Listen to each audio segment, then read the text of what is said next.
In 2008, APN Plus conducted a research in 10 countries, and about 900 MSM and transgender people responded. The research was concentrating mainly on access to healthcare services, counseling, and testing. More than 30% of MSM and transgender people responding to the research reported denial of medical services and physical assault by healthcare providers.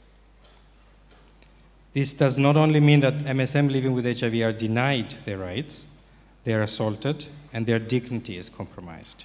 It also means that services are not appropriate for MSM in general, irrelevant of living with HIV or not. So, just this very small research shows that healthcare services are not enabling MSM to seek out testing and counseling. So without testing, how can one find out one's status, and let alone start thinking about access to treatment if treatment is available where they live? That impacts, even though this research focused on MSM living with HIV, it gave us the opportunity to look at broader issues about MSM, irrelevant of one's status. Another respondent from Myanmar in the research quoted, "The doctor said to me, maybe God doesn't mean you, MSM, on earth." Sorry. "The doctor said to me, maybe God doesn't want you, MSM, on the earth anymore." That statement was said after he knew about my HIV status.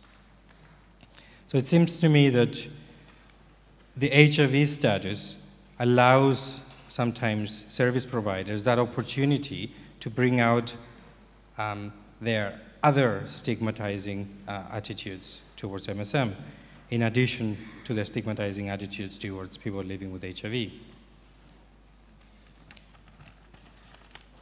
The same report shows that of the 84% MSM participants reported to be living with a partner, 25% of those reported living with a female partner.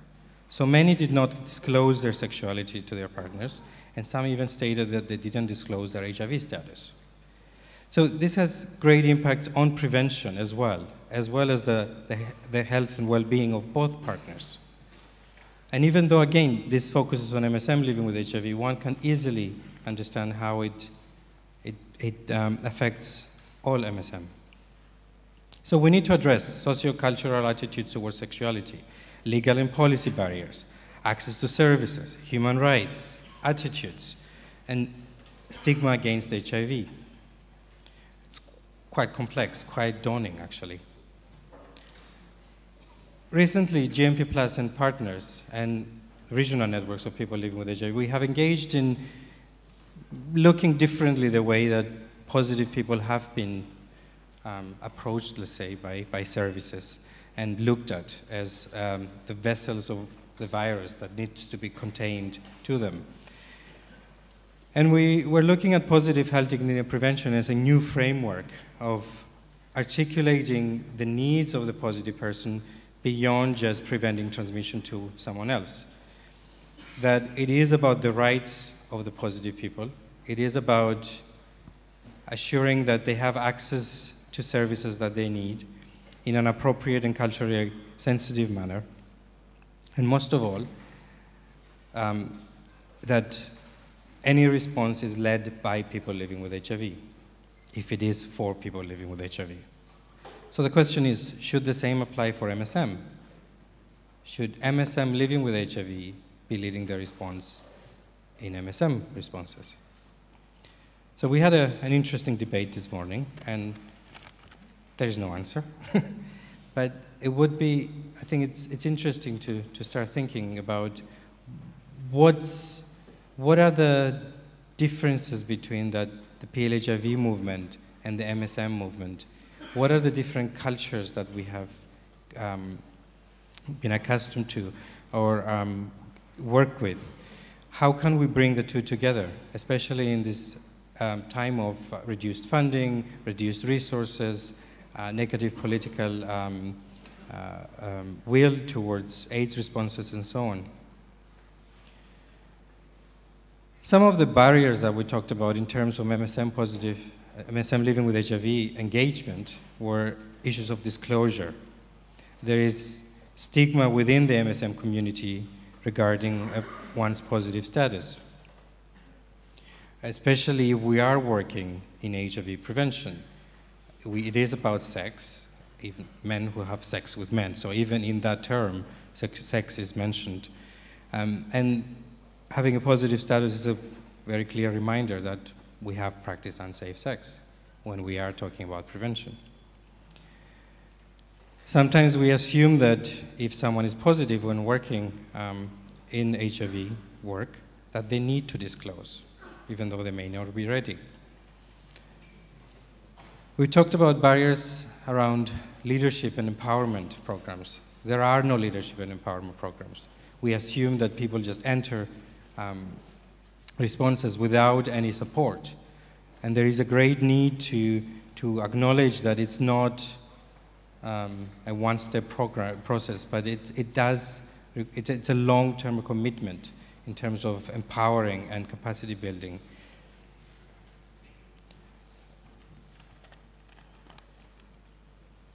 There's also some interesting discussion that by MSM living with HIV leading, that we put the part on HIV, we put the emphasis on the HIV and we forget about the other issues around MSM, such as human rights and cultural and legal barriers and so on, and criminalization.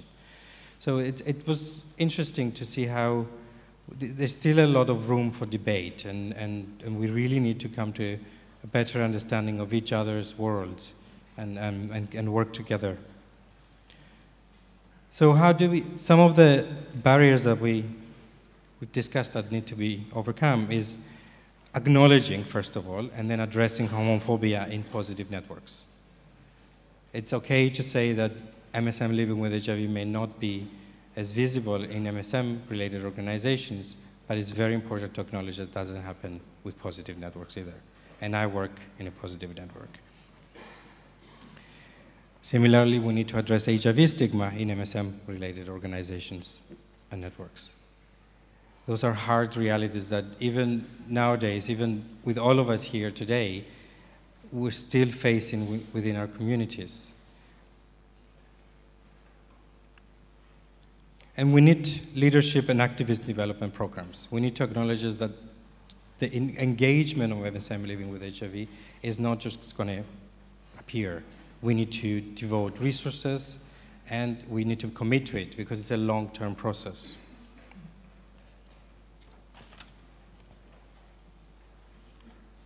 At the same time, there is a challenge of being culturally appropriate and responsive to how different the engagement of MSM living with HIV will be in different regions and cultural and legal contexts. For some colleagues, it may not even be possible, especially if they're facing criminalization. And lastly, we need to make sure that global policies and guidance, like the UNAIDS business case, needs to ensure that the participation of MSM living with HIV is clearly articulated and enabled. Similarly, the engagement of MSM in general should be articulated and enabled. Coming back to positive health, dignity, and prevention, one of the comments this morning that struck me was that it provides an opportunity for the PL-HIV community and the MSM community to work together on one particular topic. Positive prevention was one of the topics that was discussed a couple of years ago at the Living 2008 Positive Leadership Summit, and it was a very contentious subject. It was a summit by and for people living with HIV, and it was one of the 4 topics that at the end monopolized the discussions. There was no agreement whatsoever. And that was great, because it really forced us to look at what exactly are the issues that we don't agree with and why. And why has positive prevention been taken away from the leadership of people living with HIV, and what is it that we need to reclaim it? At the end, after many consultations with people living with HIV around the world, as well as other partners, the Positive Health, Dignity, and Prevention framework came about. It provides a more holistic approach to addressing the needs of people living with HIV that acknowledges the legal and policy environment in which they live, but also demands their leadership.